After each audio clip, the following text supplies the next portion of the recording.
quick, unrelated side note. I expect Kinlaw to make a huge jump this year, along with Aiyuk, who didn't have a true minicamp last year. What do you think? I'm pretty sure that Aiyuk is going to make that huge jump this year.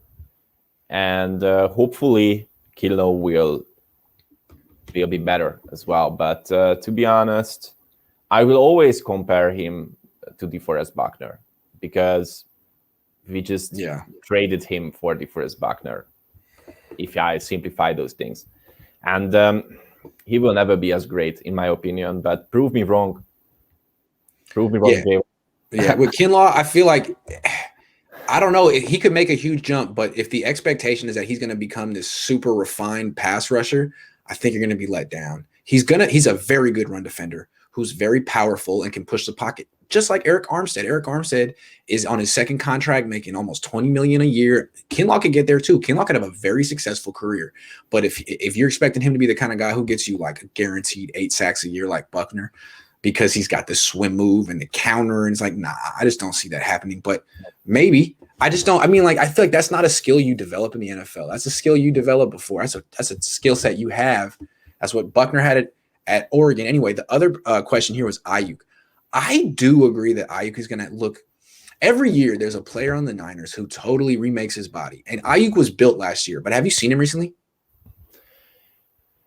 He's is looking like a monster right now. He's huge. Yeah, his chest compared to Debo's.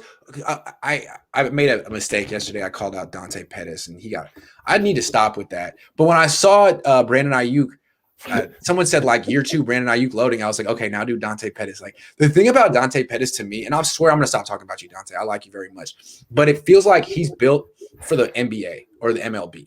Yeah. His body isn't really built for contact. He doesn't look like he lifts weights that much, if he lifts them at all. And so that's a problem. Aiyuk looks like he hasn't left the weight room in 5 years. He is super duper yoked. And I think if Dante Pettis had the same commitment to the weight room that Brandon Aiyuk has, Dante Pettis would be a very successful NFL player. But he's not. He's built like a basketball player. So Aiyuk, the only concern really good. The only thing that I'm worried about is if you are just putting up so much weight to your body, that will decrease your acceleration and speed. And those were things which made him one of the best rookie receivers last season. So that's true. Hopefully he still has that speed and acceleration. Also, there's a lot of similarities to me between Aiyuk and Bosa. These are 2 of the hardest workers on the team, 2 guys who never leave the weight room, 2 guys who have maxed out their frame, 2 guys who've had core muscle surgery. You know what I mean? Like they, you almost wonder, is there, like if Aiyuk wasn't a football player, he looked like Dante Pettis. He'd be walking around at 6 feet, 170, 175, but no, he's like 205 now. He has maxed out that frame. And my only thing with Aiyuk is like, our little thing's gonna pop.